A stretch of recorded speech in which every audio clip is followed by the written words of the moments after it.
সামাজিক সংগঠন বিনিদ্রের প্রতিষ্ঠাতা অ্যাডমিন সাদমান হাসান সুমনের উচ্চ শিক্ষার জন্য বিদেশ গমন উপলক্ষে বিদায় ও দোয়া অনুষ্ঠান অনুষ্ঠিত হয়েছে। স্বেচ্ছাসেবী, সহযোদ্ধা ও ভাই বন্ধুদের অংশগ্রহণে আয়োজনটি প্রাণবন্ত হয়ে ওঠে। গত ৫ এপ্রিল ২০২৬ রবিবার গাজী মার্কেট সংলগ্ন তিতাস কোয়ার্টার এলাকায় এ অনুষ্ঠানের আয়োজন করা হয়। অনুষ্ঠানে উপস্থিত বক্তারা সাদমান হাসান সুমনের সামাজিক কর্মকাণ্ডের প্রশংসা করেন এবং তার উজ্জ্বল ভবিষ্যৎ কামনা করেন। বক্তারা বলেন, বিনিদ্র সংগঠনের মাধ্যমে তিনি দীর্ঘদিন ধরে সমাজসেবামূলক নানা উদ্যোগ গ্রহণ করেছেন। উচ্চশিক্ষার জন্য বিদেশে গিয়েও তিনি দেশ ও সমাজের জন্য কাজ করবেন এমন প্রত্যাশা ব্যক্ত করেন সবাই। অনুষ্ঠানের শেষ পর্যায়ে সাদমান হাসান সুমনের সফলতা ও সুস্থতা কামনায় দোয়া অনুষ্ঠিত হয়। এ সময় আবেগঘন পরিবেশের মধ্যে উপস্থিত সবাই তার জন্য শুভকামনা জানান।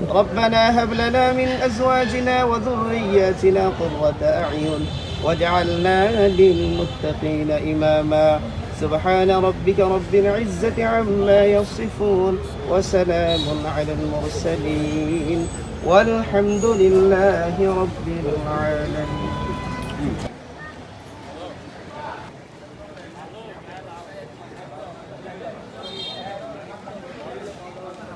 সমাজের জন্য কিছু করার চেষ্টা করেছি। আমি জানি না কতটুকু করতে পারছি, তবে আমি সর্বোচ্চ চেষ্টা করেছি সমাজের মানুষের জন্য কিছু করার। তো সবার জীবনে একটা ড্রিম থাকে, একটা হোপ থাকে। আমার একটা আশা ছিল যে আমি দেশের বাইরে পড়াশোনা করব, ভালো একটা ডিগ্রি অর্জন করব। সে ক্ষেত্রে আমার দক্ষিণ কোরিয়াতে আমার ভিসা হয়েছে।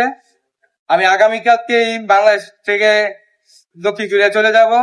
সেজন্য আমি যাদের সাথে চলাফেরা করেছি, যাদের দিক নির্দেশনা আমি চলাফেরা করেছি, আমার বন্ধু সুলভ যারা আছে, যাদেরকে সাথে আমি আমার সুন্দর মুহূর্তগুলো কাটিয়েছি, সবাইকে আমি দাওয়াত করেছি। এবং যারা উপস্থিত হয়েছে, আমাদের নরসিংদীর শিক্ষাগুরু, শিক্ষা জগতের মশিউর রহমান মিদা স্যার, আমাদের স্বেচ্ছাসেবীদের আইডল মাহবুরন মনির ভাই, আমাদের আরেকজন স্বেচ্ছাসেবীদের আইডল রাসিল আসাদ ভাই সহ সকল স্বেচ্ছাসেবী এবং আমার বড় ভাই বন্ধুদের ধন্যবাদ জানাচ্ছি।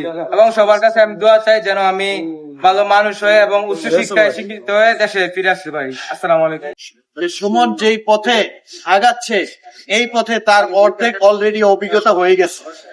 এখন শুধু তার দরকার বিদেশের দেশে যে একটু স্ট্রাগল, একটু কঠিন হয়, দোস্ত বন্ধুর কথা মনে পড়বে, কুন্ডার দিয়ে ঘুরছি, নদীর পারে গোসল করছি, বিভিন্ন জায়গায় বেড়াইতে গেছি, মনির ভাইয়ের আগে ছিলাম, পিছিয়ে ছিলাম, নির্বাচন করছি, আবার মোবাইলেতে ওই 1 বছর আগের কাহিনী নতুন করে আবার মনে করে দিব। আর বিস্তার গেলে ঘুমাইতো না, খালি শিক্ষা রাইতো।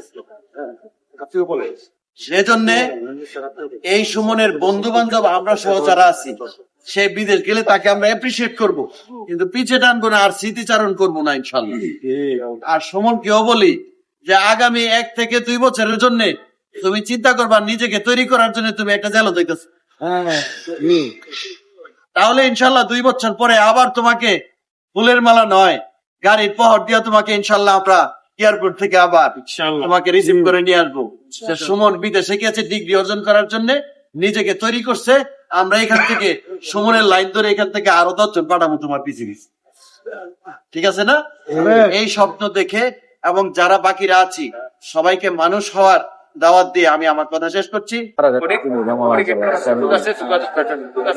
আমরা আশা করি নরসিংদীর স্বার্থে, বাংলাদেশের স্বার্থে, নরসিংদীর স্বার্থে, বাংলাদেশের মানুষের স্বার্থে ভালোর জন্য সে সম্পূর্ণ করবে।